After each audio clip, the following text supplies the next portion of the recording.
ভাইয়ের লেখাপড়া, মার ওষুধ, বড় ডাক্তার, বড় বোনের বিয়ের টাকা জোগাড় করা, এত কিছু করে দোকান যাওয়া সম্ভব না রে ভাই। বেতনটা পাইতে না পাইতেই 1 ঘন্টার মধ্যে শেষ। আমাকে নুন আনতে পান্তা ফুরে আর তুমি তুলো কিস্তি। দুশ্চিন্তা করো না, আল্লাহ ভরসা, আল্লাহ চুপ করো তুমি। হাজার 10 টাকা লাগবে। টাকা কি গাছে ধরে? হ্যাঁ, যে কইলি ঝাঁকি দিবার পড়বো তরে দিয়ে দিব। দুই ভাইয়ে কথা কইতাছে, এর মধ্যে তোর ঢোকনের কাম কি? এটা তুমি কেমন কথা বলা তুষার? বড় বোনের সাথে কেমনে কথা বলতে হয় তুই কি শিখোস নাই? মাছ কই? ডাইলার আলু ভর্তা আনছি, এটাই খাও। জগৎ সংসারটা এরামেই, যে বেশি করে সে বেশি করে। আমার ভাইরে বিপদে ফেলাইতে পারুম না দেবো।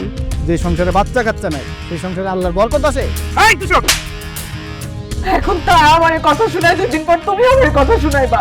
আচ্ছা ঠিক আছে, আমি রাখতেছি আমারে। তুমি তোমার বাপের বাড়ি যাও, টাকা পয়সা ফেরত নিয়ে হ। পান জামাই এখন হানকার। তুমি একটা কাজ করো, তুমি একটা বিয়ে করে নাও, দেখো তোমার সন্তান হয় কিনা।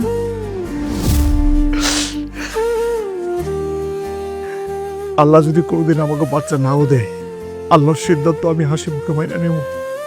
আমি তোমার কথা দিতেছি।